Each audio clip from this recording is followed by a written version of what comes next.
Buenas tardes, mi nombre es Leonor Patricia Buereca y les voy a presentar un proyecto que desarrollamos en el Instituto de Ingeniería de la UNAM con el apoyo de la SECTEI. Este proyecto es el análisis de los impactos ambientales de las bolsas de plástico de un solo uso en la Ciudad de México.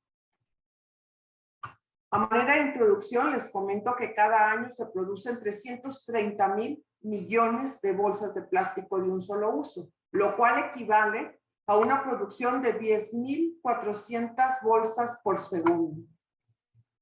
Estas bolsas solo se utilizan entre 2 minutos y unas cuantas horas. Y ahora esto genera importantes impactos ambientales. ¿Y por qué se generan importantes impactos ambientales? Porque la producción de plástico es intensiva en cuanto a requerimiento de energía, ya que las resinas tienen incorporada una energía que va entre 62 y 108 megajoules por cada kilogramo. Este requerimiento energético o esta energía incorporada es muy superior a la del papel, a la de la madera, a la del vidrio y a los metales, exceptuando el aluminio.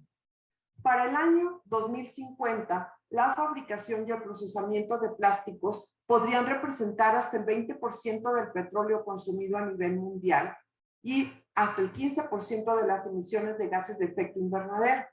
Además, existen otros impactos ambientales muy importantes de los plásticos en los ecosistemas, ya sean ecosistemas marinos, acuáticos o terrestres. Para mitigar los impactos ambientales a nivel internacional, se han buscado en muchos países establecer regulaciones.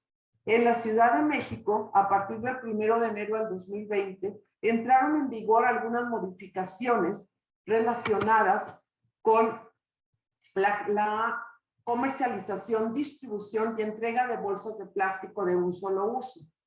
Estas modificaciones a la ley generaron discusiones y a partir de estas discusiones se ha decidido llevar a cabo una investigación integral por medio de la cual se evalúan impactos ambientales y sociales de las bolsas de plástico de un solo uso, tomando como contexto la Ciudad de México.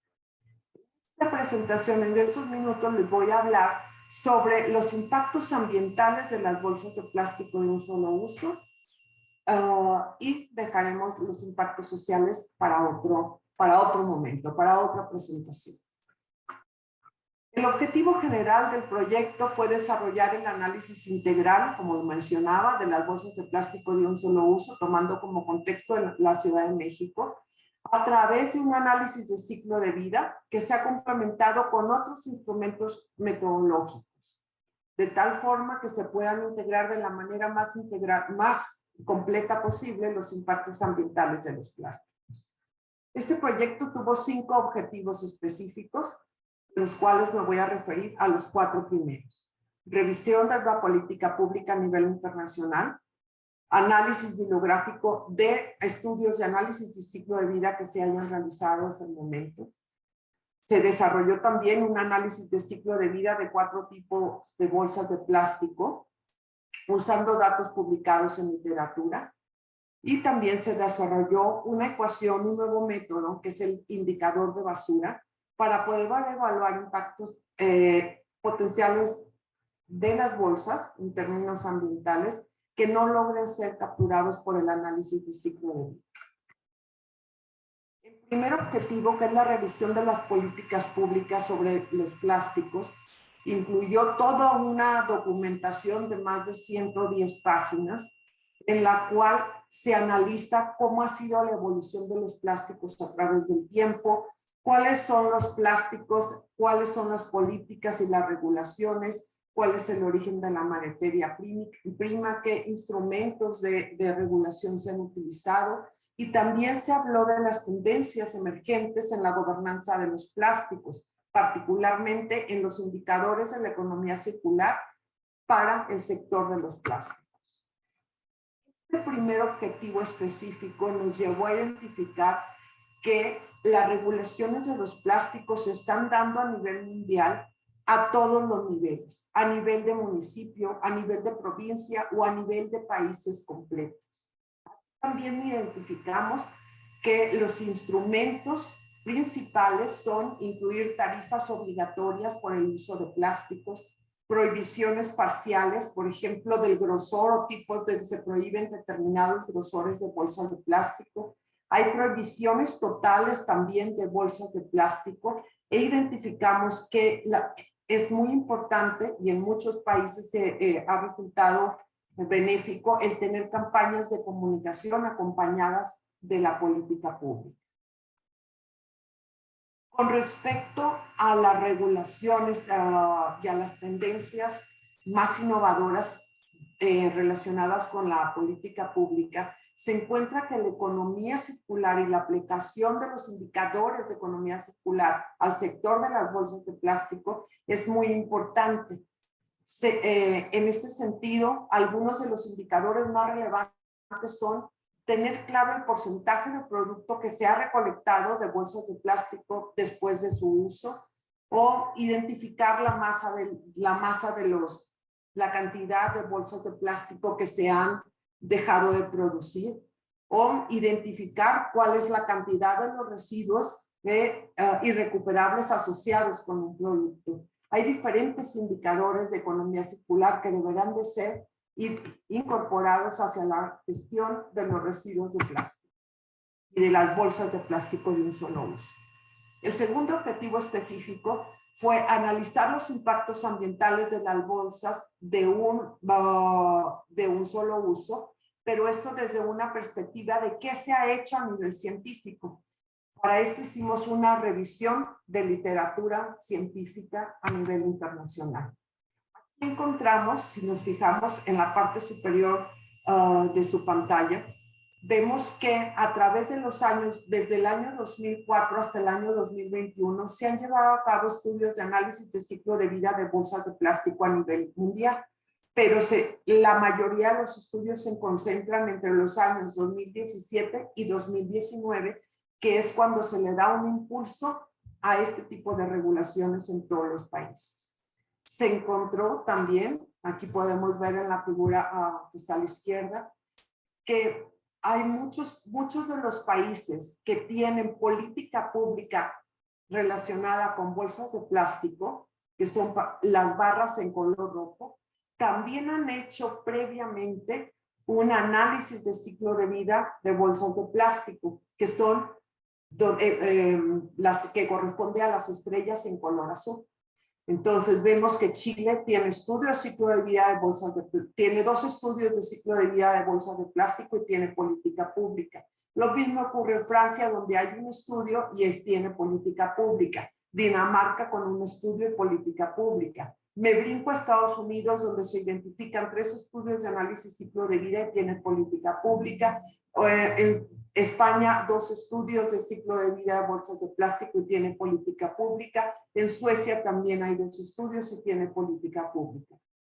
Y así en diferentes países, incluyendo México. En la imagen de la derecha vemos un mapa mundi donde vienen los diferentes tipos de regulaciones.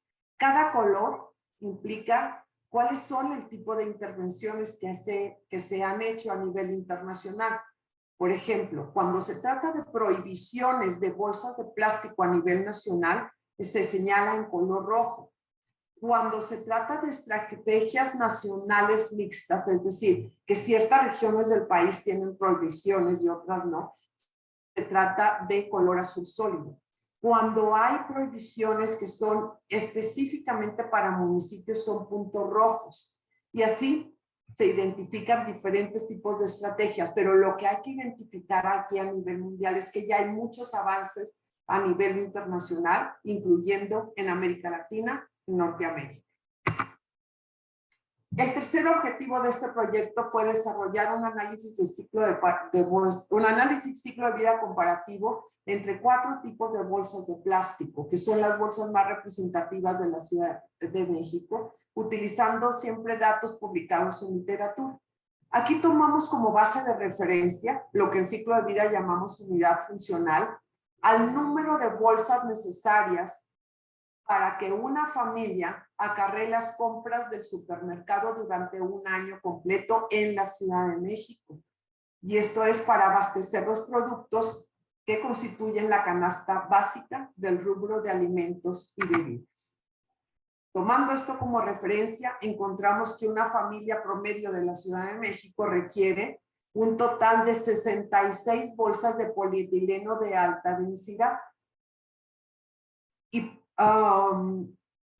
aquí se consideran dos usos de las bolsas. Una bolsa que se utiliza para acarrear la canasta básica, pero luego esas bolsas se vuelven a utilizar como bolsas de basura.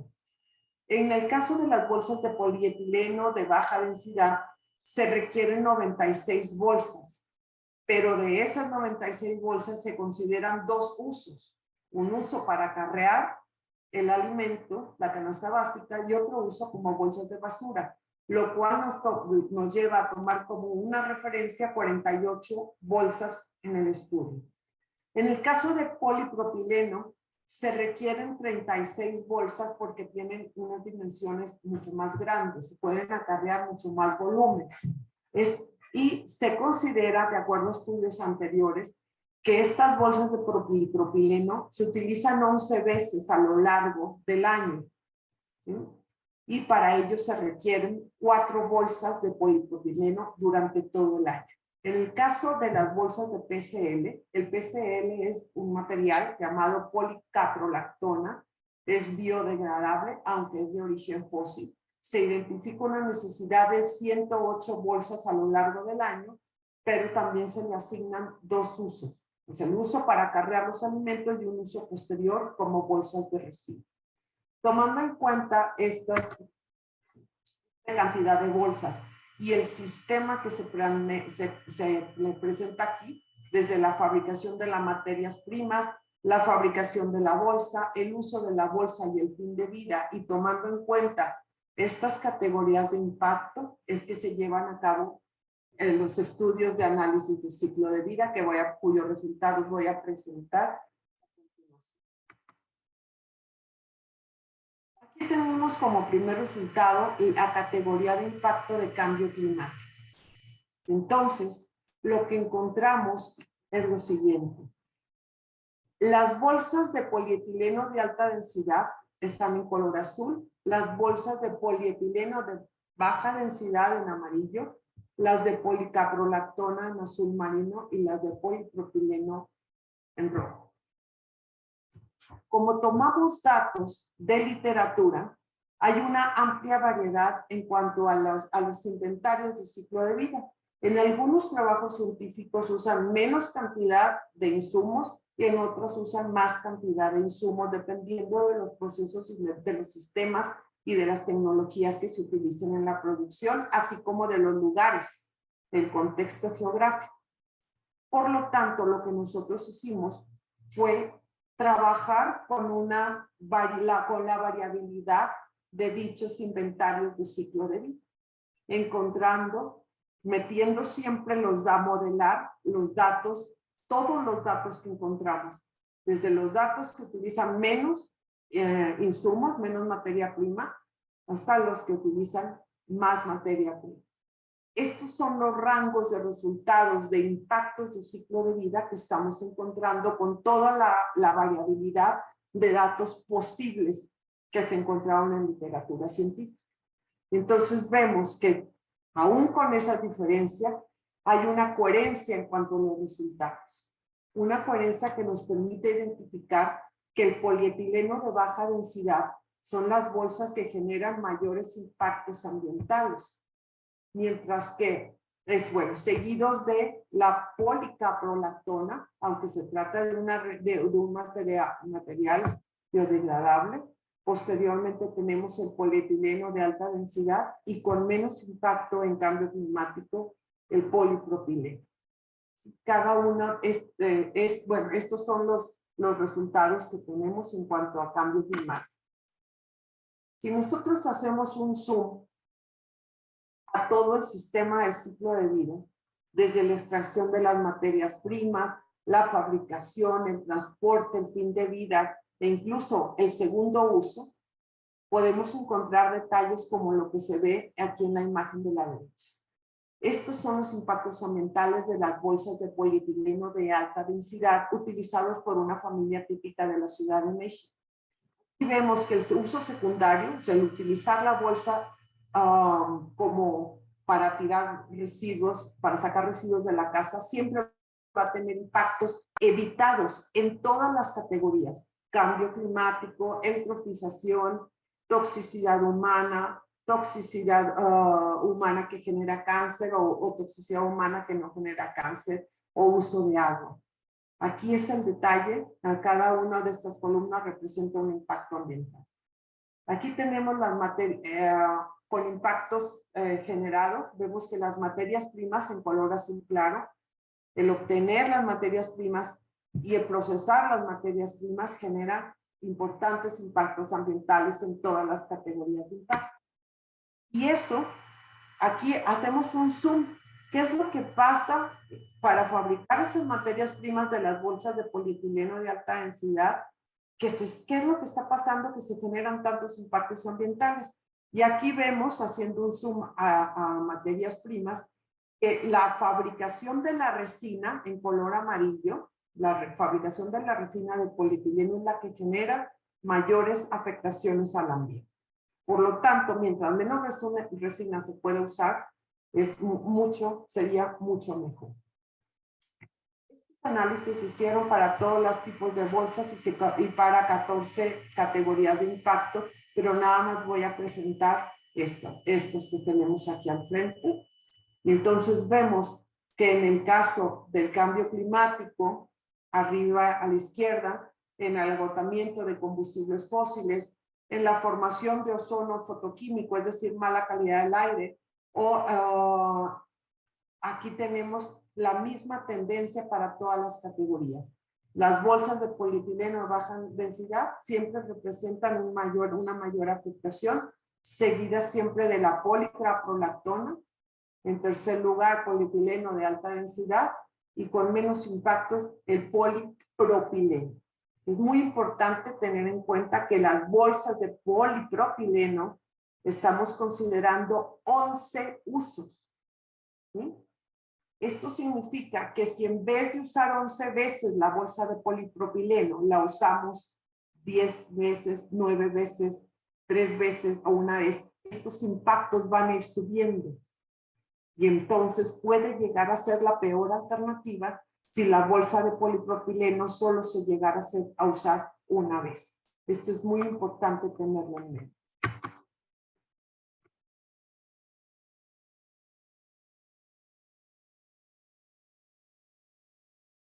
El siguiente objetivo del proyecto fue desarrollar el indicador de basura, porque aquí estamos viendo que la bolsa de polietileno de alta densidad no es una bolsa que esté generando altos impactos ambientales, y eso se debe a que es una bolsa muy ligera.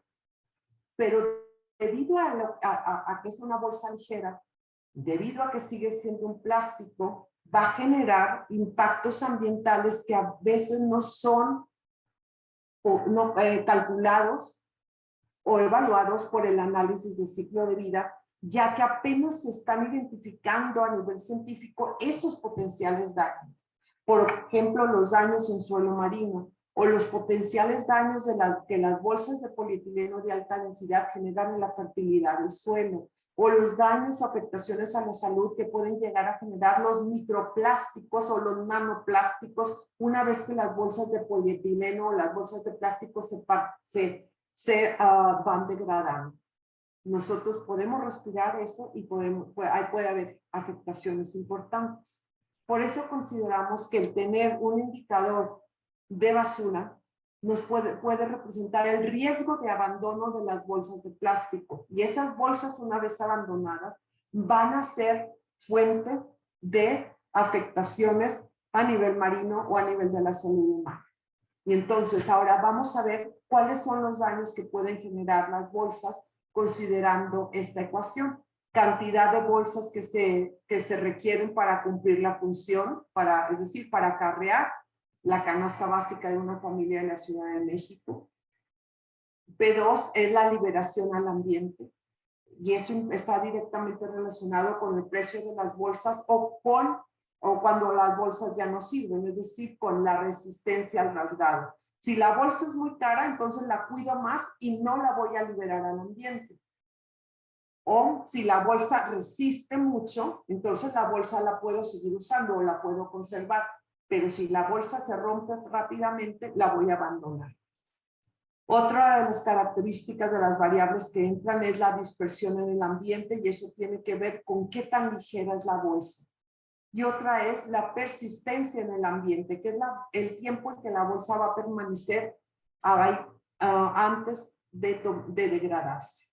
Con estas variables y con esta ecuación calculamos qué tanto riesgo hay de que una bolsa se convierta en basura y posteriormente llegue al ambiente marino o afecte la salud humana o genere encharcamientos porque se queda tapando los drenajes, etc. Y entonces encontramos que ya sea considerando un precio alto o un precio más barato o la resistencia al rasgado, la bolsa de polietileno de alta densidad, justamente por lo ligero que es una bolsa que va a tener más riesgo de generar estos impactos ambientales. Esto es seguido de la bolsa de polietileno de baja densidad.